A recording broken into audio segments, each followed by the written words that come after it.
Amigos de Protein Skills, presten por favor en estos minutos atención a todo lo que les voy a explicar. En primer lugar, tenemos este dato de la Fed que nos muestra que en este momento la deuda por tarjetas de crédito está en el punto más alto de la historia. Nunca ha habido un endeudamiento por tarjetas de crédito en préstamos de consumo tan alto como está ocurriendo actualmente. Y ustedes saben por qué está pasando esto. Porque las familias en los Estados Unidos se están quedando sin ahorros y están financiando con tarjetas de crédito su estilo de vida. Y ustedes me dicen, Daniel, ¿cómo puede usted estar tan seguro de que este extremo crecimiento de deuda de tarjeta de crédito y de préstamos para consumo se está generando debido a que las familias en Estados Unidos se están quedando sin ahorros? Pues así como les estoy mostrando esta data que no es de nosotros, sino que es tomado del sistema de la Reserva Federal de San Luis, asimismo les estoy mostrando también de la misma Reserva Federal de San Luis el gráfico que nos muestra los ahorros de las familias, los ahorros personales. Y como pueden ver, estamos justamente en el piso. Los ahorros de las familias explotaron cuando se dio la pandemia por varias razones. Por el teletrabajo, que ustedes saben que es más económico que ir a una oficina. Por los cheques de estímulo que se le empezaron a dar a las familias estadounidenses. Cada familia recibió una buena cantidad de cheques y también, pues bueno, por los gastos menores en consumo en cuanto a que restaurantes, hoteles, cines, centros comerciales y así por el estilo estuvieron cerrados. Entonces las familias gastaron poco, ahorraron mucho. Estos ahorros se han desplomado, así como nos muestra esta data que es tomada de la Reserva Federal de San Luis. Y al mismo tiempo, a día de hoy, esos ahorros se han desplomado y se están explotando los gastos por tarjeta de crédito, porque la gente naturalmente lo que hace en Estados Unidos es, para mantener su estilo de vida, para mantener su consumo, se empiezan a endeudar con tarjetas de crédito. Y yo les pregunto a ustedes, ¿es esta situación sostenible? ¿Es esta situación de deuda por tarjeta de crédito algo sostenible, tomando en cuenta que estamos con las tasas de interés altísimas en estos momentos? ¿Ustedes les parece de verdad que esto es sostenible? Bueno, les voy a dar otra data que quiero que analicen. Presten atención a este gráfico que tengo aquí, es un poco complejo, pero básicamente lo que hace este gráfico es, en azul tenemos al SP500. En naranja tenemos la liquidez global en los sistemas financieros. En el sistema financiero, en los mercados financieros, la liquidez global. Y en azul, el SP500. Y en blanco tenemos la hoja de balance de la Reserva Federal. Recordemos que la hoja de balance de la Reserva Federal, cuando aumenta, básicamente lo que significa es que la Fed está metiéndole dinero al mercado. Pero cuando disminuye, básicamente lo que significa es que la Fed está retirando dinero del mercado. Usualmente esta data entre la liquidez global y el SP500 había una buena correlación y todavía quedaba mucho dinero por parte de la Fed por recoger, por lo que los rebotes que se habían dado, pues bueno, se podían generar de una forma más o menos controlada. Y noten que a partir de marzo la Fed expandió su hoja de balance, lo que permitió que hubiese liquidez. Pero después del mes de mayo, quiero que se den cuenta en lo que ha ocurrido. Por un lado, a partir del mes de mayo, mes de junio y ahorita en julio, tenemos que el SP500 ha subido.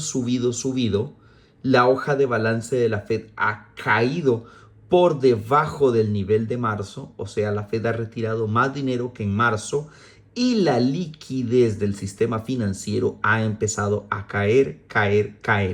Entonces, con el SP500 en una zona mucho más cara, mucho más alta que en marzo, tenemos menos liquidez por parte de la Fed porque la Fed sigue sacando dinero del sistema. tenemos menos liquidez global de los mercados financieros y tenemos el S&P 500 más alto, más alto, más alto. ¿A ustedes les parece que esta subida es sostenible? ¿Ustedes de verdad piensan que esta es una subida o un movimiento alcista completamente sostenible y saludable? Pues bueno, adicionalmente les quiero mostrar otra data, que hoy vamos a estar con información interesante. Presten atención a esto. Este gráfico que tienen ustedes aquí es el S&P 500 en blanco y en velas tenemos el ETF que recoge el comportamiento del bono entre 1 y 3 años en Estados Unidos. El bono de el bono de 1 año, de 2 años y 3 años en Estados Unidos usualmente es considerado refugio porque a corto plazo el gobierno estadounidense te paga intereses sobre ese bono y al final del término, que es un plazo relativamente corto, te devuelve todo el capital. Entonces usualmente este bono sube de precio cuando la bolsa cae y viceversa. Noten, por ejemplo, cómo en la gran crisis financiera del 2007 al 2009, la bolsa cayó con fuerza, pero el comportamiento de este ETF subió con fuerza. Noten ustedes, por ejemplo, cómo para la época del COVID, la bolsa cayó con fuerza y este ETF subió con fuerza. Pero ven qué interesante, tenemos una situación donde ahora la bolsa ha subido con fuerza, naturalmente este ETF ha caído, pero vean cómo en la zona de 80 está empezando ya a desarrollar un soporte interesante. Ya 3 veces ha trabajado este nivel y no lo ha roto. Y de hecho que incluso ha formado un mínimo ligeramente más alto que el anterior, pero muy ligeramente. Lo que significa, y quiero que ustedes aten todos los cabos que les estoy mostrando, es que sí, tenemos los ahorros de la gente en mínimos, lo cual va a disminuir el consumo y los ingresos de las empresas. Y al mismo tiempo, las tarjetas de crédito formando una terrible bomba de tiempo. Y al mismo tiempo, la liquidez global y la hoja de balance de la Fed cayendo, mientras que la bolsa ha estado ultra comprada. ¿Qué pasaría si este ETF empieza a subir? Si este ETF empieza a subir, lo que ocurriría sería un desplome en bolsa. Y todos estos factores han estado empezando cada vez más a correlacionarse. Lo mejor de todo es que mucha gente van a ver ustedes que van a decir, esto no se veía venir, esto ha tomado por sorpresa, bla, bla, bla, porque siempre es la misma historia. Y déjenme decirles algo, desde el mes de diciembre, enero, nosotros fuimos alcistas en este gran rebote en bolsa. Pero desde esta zona en la que nos encontramos desde el mes de junio, todos estos elementos ya han empezado a levantarnos las alarmas del movimiento que vamos a esperar y que no solamente nuestros gráficos y nuestros análisis nos lo dicen, sino toda esta métrica. De hecho, les voy a dar otra métrica que algo sí les voy a decir. Ahorita pasamos a la parte gráfica, esa la podemos discutir. Pero, por ejemplo, el tema de que los ahorros de las familias estén mínimos, eso no se puede discutir. El tema de que las tarjetas de crédito estén en máximos históricos, esto no se puede discutir.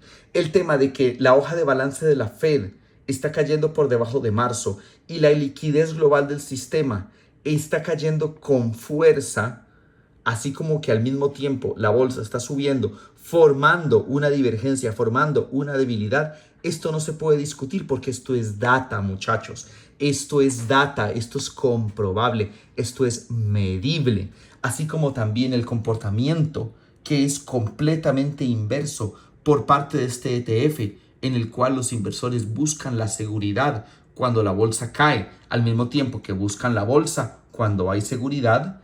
Esto es data, esto no puede ser debatible. Vean ustedes cómo este gráfico está a punto de iniciar un rebote e iría totalmente contrario al comportamiento de la bolsa. Ahora les muestro otro dato para ya ahora sí pasar al otro punto, y es esto.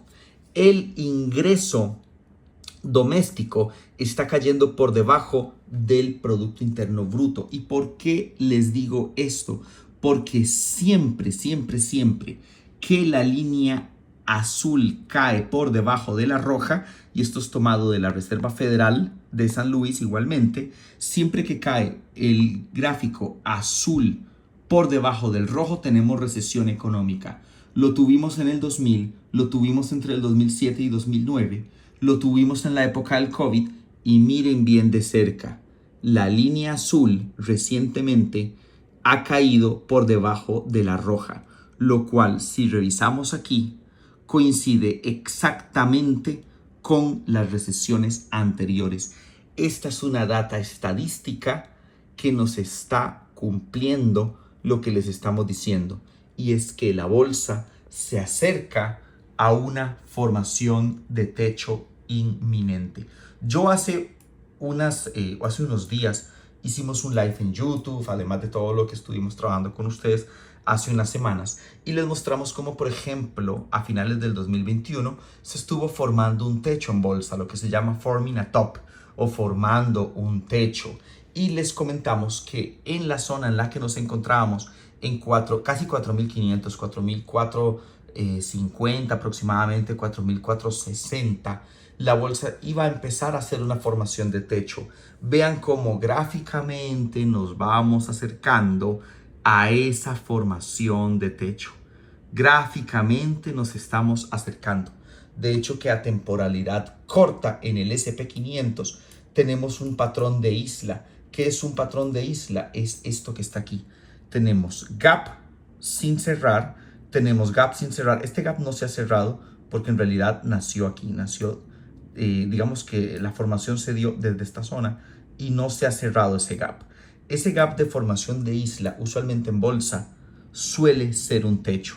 Es posible que ya estemos delante de ese techo de bolsa que nos viene anunciando todas estas métricas y todo este análisis que les he comentado. De hecho, que si revisan el Nasdaq también está empezando una formación de techo muy interesante. Ahora, ¿cómo nos puede beneficiar todo esto? Pues bueno, como les hemos dicho, hay múltiples cosas interesantes. Una es, por ejemplo, que operar en short los índices o las acciones, ya que estos pueden llegar a tener un retroceso de un 15 a un 30% o hasta un 50% en acciones, siendo conservadores, lo cual significa que los ETFs inversos van a poder subir entre un 60 a un 90% su precio, especialmente los ETFs apalancados, y por supuesto los puts de opciones pueden llegar a formar entre un 5x a un 10x el monto del contrato. Y alguien me dice, uy, Dios mío, pero eso es una locura. Eso estamos hablando que un ETF que, por ejemplo, valga $800 puede llegar a valer 4.000. Sí, puede llegar a valer 4.000. El mundo de las opciones es brutal y hay puts, hay contratos puts que pueden llegar a valorizarse hacia niveles enormes para quienes comprendan todo este escenario. Así que van a haber oportunidades tremendas. De hecho, les voy a decir una cosa, vamos a tener que hacer un live de emergencia el día miércoles porque vamos a tener el reporte de inflación. Agárrense duro, miércoles es el reporte de inflación. Va a ser la última métrica relevante antes de que la Fed tenga su conferencia el 26 de julio y decida si al final va a mantener los tipos de interés estables o le van a meter otra subida extra. De hecho, que el mercado espera que haya una brutal caída en la inflación desde el 4% hasta el 3.1%, por lo que será interesante ver si la inflación va efectivamente a tener ese enorme desplome o si por el contrario va a decepcionar el informe. Y por supuesto, el comportamiento de la bolsa en ese momento va a ser completamente clave. Y por último, iremos viendo a Bitcoin, que entre otras cosas sí debo decir que Bitcoin se ha mantenido fuertecito, se ha mantenido valiente. Así que pues bueno, el tiempo para Bitcoin corre en contra, eso es una realidad, pero quizás mientras se esté formando ese techo, si logra romper esta bendita resistencia de 31.500, quizás pueda lograr un target extra hacia los 33.000 o 36.000 dólares. Sabemos que cuando ya la bolsa entra en pánico, posiblemente Bitcoin pueda sufrir un poco, pero de momento se ha mantenido muy valiente. De hecho, que vean, por ejemplo, que Bitcoin tiene el día de hoy velita, por decirlo así, de color verde, y vean, por ejemplo, el Nasdaq tiene velita de color rojo. Así que puede hacer que Bitcoin se ponga fuertecito, incluso si la bolsa se pone de color rojo sangre. Vamos a ir viendo cómo se va desarrollando el escenario también con Bitcoin, pero en la bolsa tenemos toda la data que nos anuncia algo muy interesante y solo quienes estén preparados les sacarán provecho. Chicos, si les gustó este análisis, ya saben, fuerte like, síganos en nuestro Instagram y en nuestras redes sociales, se los voy a dejar en la descripción porque vamos a estar compartiendo muchísimas cosas importantes. Nos vemos y éxitos.